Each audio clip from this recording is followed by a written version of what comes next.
Hey, what's up there, YouTubers? Adjamin sent a job coming to you guys today with another sponsored opening. So today we have in a From the Vault Exiled box that we're going to be opening on up, and it is brought to you by abugames.com. So down in the links below, you guys are going to find the link to abugames.com as well as the link to this product on their site. So if you guys feel compelled to actually purchase it, the link down below will take you straight to that section of the site where this item is located, and you can order it on up. So if you guys haven't actually seen the last two From the Vault boxes that I've opened up, which were the Legends and Relics, a annotation up above will take you to the previous one, and then that video is going to have another annotation to the first From the Vault box that I opened on up. But just like the last two that I opened, I'm pretty much going to give the same description. These boxes are a great collector's item for anybody that's looking to acquire something of value in a couple of years. And at the same time, it's also something that you can have some fun if you actually open it up and play with the contents and use the 15 cards that you receive in here in decks or in casual play, anything of the sort.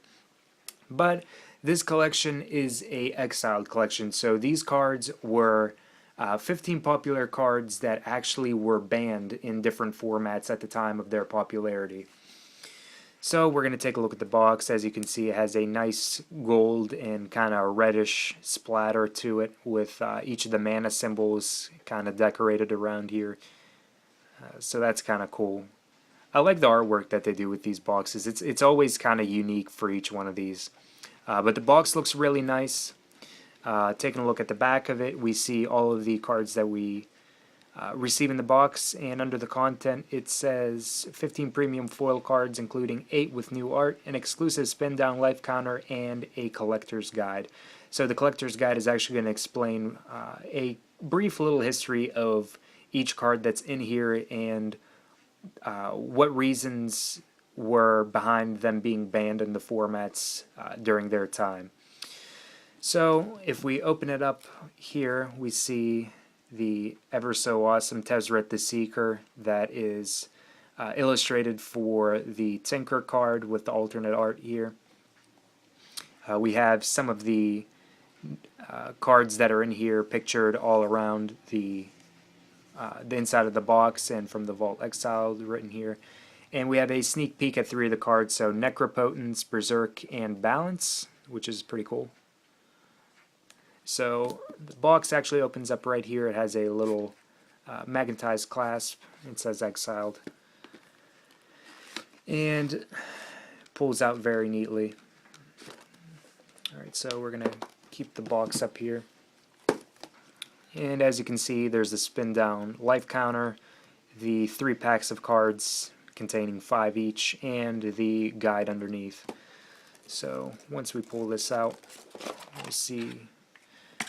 Like I said, this guide here is basically a reasoning behind why each card was banned and at what time and for what reason. So for you guys that are interested in actually understanding why each one of them were banned, you can give this quick little guide a read over, and it will explain basically why each one was so powerful at the time. So we have the guide there. We're going to put that off to the side. Also the bottom of the box. So now we have the cards that we're going to take a look at. So we're going to open this on up.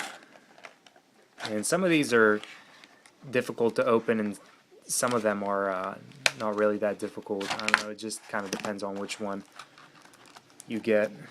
Alright, so we see the spin down die, so we're going to get a little bit of focus on it there. And it looks pretty cool. And there's the emblem there for the From the Vault symbol. So that's pretty cool. I'm always a big fan of getting different and unique spin down dies, especially for any of the new sets that are coming out. But products like this that offer a exclusive one is always pretty cool. So we're going to put this off to the side and take a look at each one of these packs of cards. So I actually have my scissors. I learned from last time that they make these packagings a little bit different. And in the Legends box that I opened up, it actually didn't have this red tab where you could actually tear it open, so it looks like I'm not going to need my scissors, but these are always a little bit confusing because you can never tell right where they tear. But this one was pretty easy to open. So we're going to take a look at these cards. So first off we have Berzerk, so we'll get a little bit of focus there. So for 1 green it's an instant. Cast Berzerk only before a combat damage step. Target creature gains trample and gets +X+0 until the end of the turn, where X is its power. At the beginning of the end step, destroy that creature if it attacked this turn. So pretty awesome. So we're going to move this to the side here. Next we have Channel. So it's a sorcery for 2 green. Many of you guys know the Channel Fireball combo. Until the end of the turn, anytime you could activate a mana ability, you may pay 1 life. If you do, add 1 mana to your mana pool. So, pretty awesome. And there's a lot of combos that you can work around with it. Next we have Lotus Petal. So, I actually own one of the original prints of Lotus Petal, which is pretty cool. So, it is a 0-cost artifact. Tap, sacrifice Lotus Petal, add 1 mana of any color to your mana pool. And this was kind of supposed to be a fixed Black Lotus in their eyes, because they wanted to have something not as powerful but still at the same time have a way to use a kind of Black Lotus-ish effect to a card. Next we have Sensei's Divining Top, so another card that I actually own from the actual set that it's from. And it is a 1-cost artifact for 1 mana. Look at the top 3 cards of your library, then put them back in any order. Tap, draw a card, then put Sensei's Divining Top on top of its owner's library. So this is a great card when it comes to EDH, and it's pretty much a staple when it comes to deck building in that format. But for casual and other different formats where it's still legal, it's a pretty nice and effective tool. And then we have Skull Clamp, a card that's actually being printed a good bit in the Commander decks now. So for 1 mana, you get a equipment artifact, or artifact equipment should I say, and it equips for 1. Equipped creature gets +1/-1. When equipped creature is put into the graveyard, draw 2 cards. And this is a card that you often see in the token decks, especially in EDH, that have a lot of 1/1 tokens being spawned. You can just keep on equipping this and drawing cards off of it, and it's a pretty nice little draw engine to it. But Skull Clamp is definitely a really awesome card, and it's well suited for being banned in its time. It was just a pretty powerful card, so very awesome. We're gonna take a look at. Let's take a look at the balance pack here. So yeah, this one has a tab here too, so making my life a little bit easier.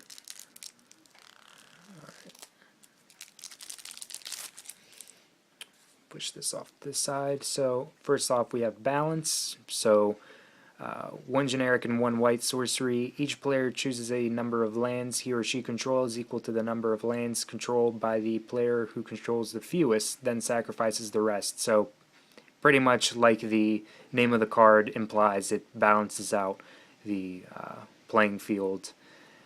Players discard cards and sacrifice creatures the same way. So like it says, it balances it out. Gifts Ungiven, and I actually happen to own a foil version of one of these, which I have to say is pretty awesome. But having a From the Vault foil, the premium foil version of it, is also pretty cool. So 4-cost instant. Search your library for 4 cards with different names and reveal them. Target opponent chooses 2 of those cards. Put the chosen cards into your hand, and the rest in. Put the chosen cards into your graveyard, and the rest into your hand. Then shuffle your library. If I can get the text right here. But definitely a really awesome card, and lets you tutor up for some cards that you might need for combos and such. Next we have Mystical Tutor, 1-cost blue instant. Search your library for an instant or sorcery card and reveal that card. Shuffle your library, then put the card on top of it. So again, another card that's seeing some play, especially in EDH, which is really awesome. Next we have Serendib Efreet. So it's a 3/4 for 3 flying. At the beginning of your upkeep, Serendib Efreet deals 1 damage to you. And back in the olden days of Magic, when most people would see the blue cards, most blue cards, especially if they were creatures, were really undershot for their mana cost. They were really hard to cast, and they had a really exceeding mana cost to their actual power and toughness. But this was one of those cards that was actually really good because it was a 3/4 for 3. So it kind of just broke the norm of decent blue cards that were able to be played at the time. So it's definitely a really awesome card. I actually had to look into this one because I really didn't understand, because I haven't been playing Magic for as long as most people have. But it's kind of understandable that back in the day the cards weren't as powerful in terms of blue creatures. So this one was seeing some pretty good play. And then we have Tinker, which has some really sick artwork on it. So it's a 3-cost sorcery. As an additional cost to cast Tinker, sacrifice an artifact, search your library for an artifact card, and put that card onto the battlefield, then shuffle your library. So very awesome card and very powerful. And the artwork is just absolutely stunning. Oftentimes it's kind of hit or miss for the artwork that they choose to do for alternates, but it seems like sometimes whenever they do really make a nice artwork for it, it's a fan favorite. And I just happen to like Tinker and the artwork for it that they did for this box. Alright, so now we have Necropotence, another really powerful card. So it's a 3-black enchantment. Skip your draw step. Whenever you discard a card, exile that card from your graveyard. Pay 1 life, exile the top card of your library face down. Put that card on into your hand at the beginning of your next end step. So this is a great card when it comes to building up combos and finding the pieces of your deck that you really need. And there are a lot of different things that people could do with Necropotence, but it's just an incredibly powerful card, especially with cards like Dark Ritual and other ramping elements in the black field. So Necropotence here.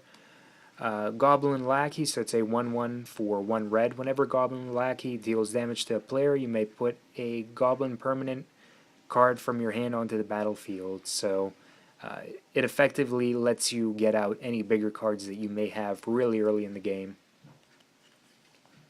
Next we have Curd Ape, so 1/1 for 1 red again. So Curd Ape gets +1/+2 as long as you control a forest, and this was great for all of the really weenie type zoo decks and anything with a early game tempo aggro that you could see back in the day. And there's a lot of people having fun with casual and competitive even now, and Curd Ape is and will be just a incredibly powerful force.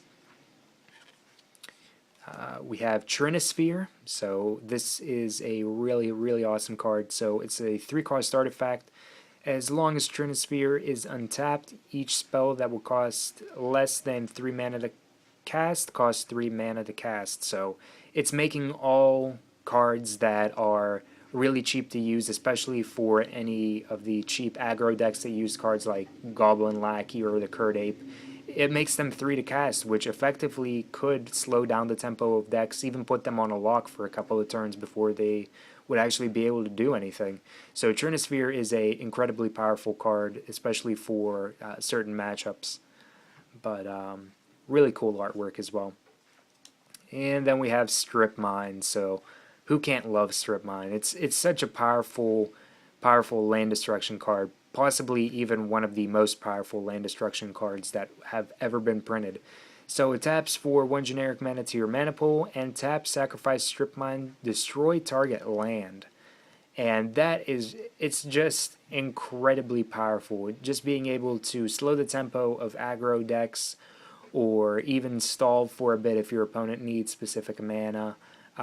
There are plenty of things that you can do to Strip Mine to thwart any plans that your opponent might have, but it will remain just a incredible force when it comes to the formats that it's seeing play in nowadays, especially like EDH and casual formats that people have fun playing. But yeah, Strip Mine is the last card that we have to show here. So a really nice way to end it off. So let's take a quick look and recap at what all cards we received here. So overall, it's a really nice box, a really nice value for both collectors and players, and people that appreciate the older Magic cards and what was popular back in the day. And is still popular. Most of these cards are still being played in one format or another.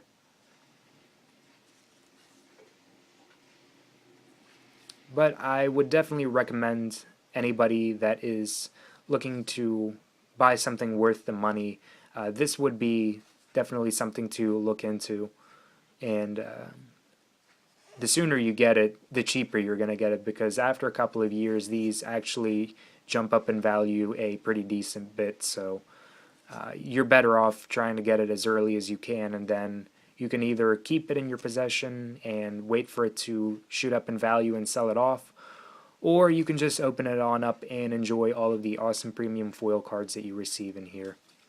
So that about does it for this opening that we have here of From the Vault Exiled. So thank you again to abugames.com for being able to actually send this product and sponsor it.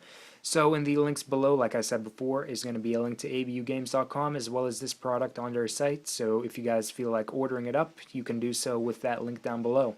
Also, there's going to be links to my Facebook, Twitter, and blog, so if you guys have time, please be sure to check that out as well.